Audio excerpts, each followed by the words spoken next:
Welcome, ladies and gentlemen, to The Late Show. I'm your host, Stephen Colbert, and it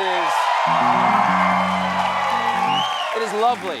Lovely to be back at the Ed Sullivan. Lovely to be back with all of you. We didn't have a show last night because I was flying back from Los Angeles, where the Emmys were on Sunday. Congratulations to some of my favorite Johns.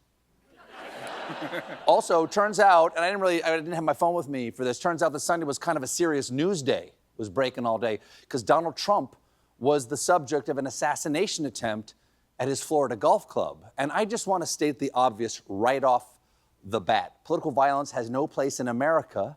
In fact, can I talk to all the gun owners for just a second? Right over here. Don't shoot anyone. If you have even the vaguest idea that you might shoot someone, sell your gun and use that money to buy yourself a little treat.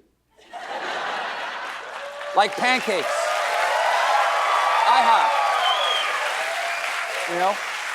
Maybe some pancakes, get a little extra whipped cream on there, or one of those bicycle license plates with your name on it, or, you know what, or a flute. Learn the flute, okay?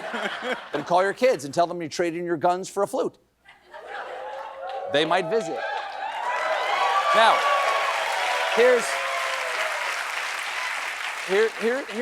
how this craziness went down. A truly deranged man went to Mar-a-Lago's golf course and spent nearly 12 hours hiding there before a Secret Service agent spotted his rifle sticking through the shrubbery. That sounds like an evil plot straight out of Looney Tunes. Reminds me of John Wilkes Booth's famous words, "Be very, very quiet. I'm about to interrupt a play." Now, given that Trump's campaign hadn't announced any public plans for Sunday, many wondered, did the suspect know the former president would be coming to play golf, or was it a guess? Yes. How could he have possibly guessed that Trump would be golfing? That's as unforeseeable as Pitbull up in the club with some big booty mammies. Secret Service did their job. They caught the would-be shooter before he get off a round. Turns out the fella has a criminal record dating back decades and is a longtime North Carolina resident who most recently lived in Hawaii and traveled to Florida. First clue he's insane, he left Hawaii for Florida. Okay? There's no reason for that. That's not necessary. If you're in Hawaii, just stay. It's right there in Florida's motto, like Hawaii with an STD.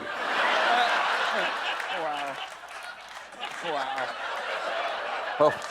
Hope that clears up. And politically, it's hard to nail this guy down. He's all over the map. He says he voted for Trump, then supported Bernie Sanders, Tulsi Gabbard, then Nikki Haley, and Vivek Ramaswamy. How can you support all of those people when they're all so different? That's like saying, I'll have the soup. And if you don't have that, I will take sneakers. And if you don't have that, I'll take Vivek Ramaswamy. After a social media post assuring his followers that he was okay, Trump sat down with Fox Digital and blamed the rhetoric of Biden and Harris, calling them a threat to democracy, adding, "Their rhetoric is causing me to be shot at when they're the ones that are destroying the country both from the inside and out." Nothing like blaming someone else for something you're doing in the same sentence. Wow. Honey, you calling me, listen.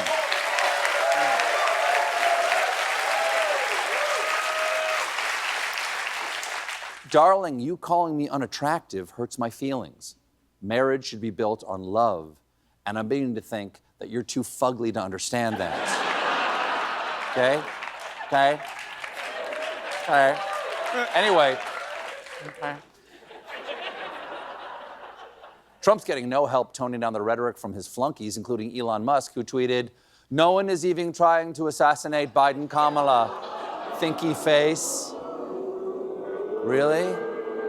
Is thinky face the right emoji for openly suggesting political violence? I'd have gone with telephone, officer, down arrow, poop emoji. Because you're about to get a call from the Secret Service and are in deep, deep. Of course, up till this weekend, the big political story was how Vice President Harris kicked Trump's ample keister at the last debate. And got a couple of them. Yeah. And Turns out, much like you, the American people noticed because post-debate polls show Harris jumping ahead of Trump by 5, 6, and even 7 points. Look, no, folks, no way, folks. You can't trust those numbers because many are saying 6 is afraid of 7. Because, I don't know if you know this, 7 ate all the cats in Springfield, Ohio. It happened. No, that's what 7 did. Trump, of course, claims that A, he won, and B, the only reason he lost is because Harris cheated and got the questions ahead of time.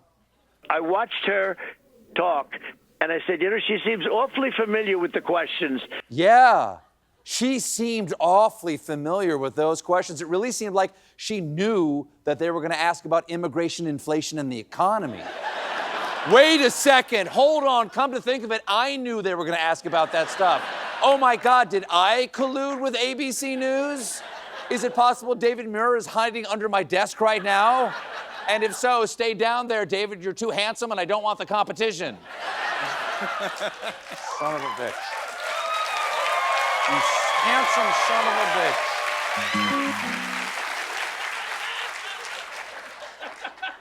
Trump also complained about the debate at some rallies over the last couple of days. Here he is in Tucson, Arizona. She talked about knowing it was all false. She talked about the Charlottesville hoax, and these people did nothing about it, which has been totally debunked, as they say, by Snopes and Snoops and everybody else. And go look it up. Go to Snoops.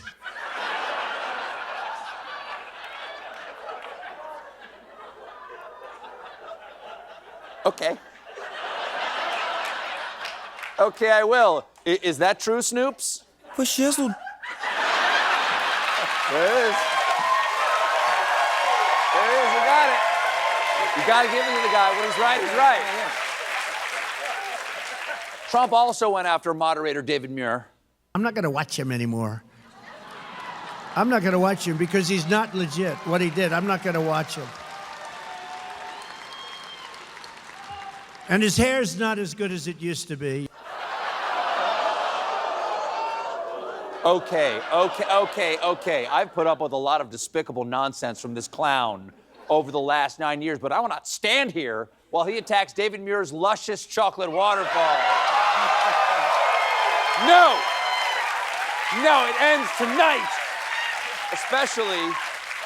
Especially when his own hairpiece is made from the dead grass where the kiddie pool sat all summer.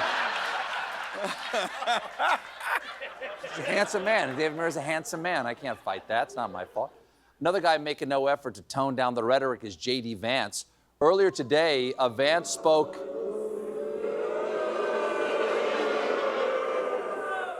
Get it up and out. You'll feel better. Today, he spoke at a rally in Michigan where he pushed his hateful lie about Haitian immigrants without really knowing where they're from. What happened in Springfield, I think, is an example of what Kamala Harris's open border, what she wants to do to every small town and big city in this country, which is over the last few years, 20,000 migrants, primarily from Haiti, have been dropped into Springfield, Ohio. That's right. That's right. Haitians come from Haiti, much in the same way that lesbians come from Lesbia. And Donald Trump comes from dementia. But,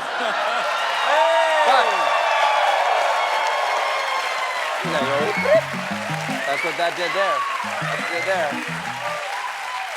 there. No surprise, Vance's vicious lies about the Haitian immigrant community eating pets have whipped up the crazies, leading to bomb threats, evacuations, closed elementary schools, and canceled events, even though these accusations have been thoroughly debunked and denied by local officials and the governor of Ohio.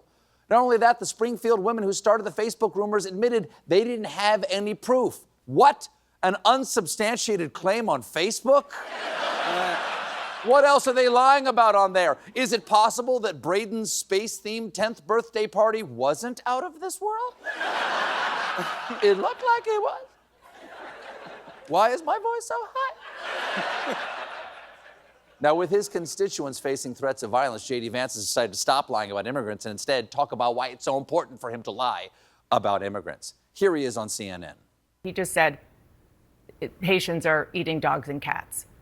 Can you affirmatively say now that that is a rumor that has no basis with evidence?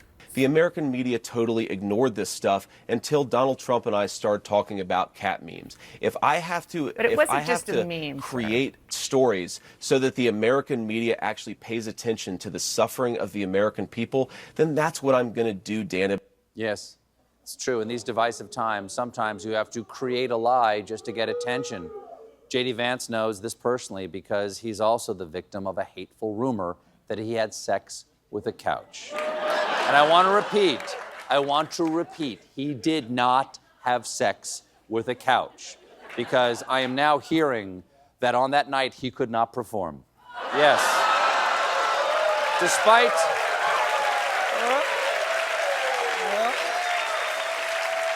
Despite a perfectly romantic evening and an amorous, enthusiastic love seat, when the time came, J.D. Vance was E.D. Vance.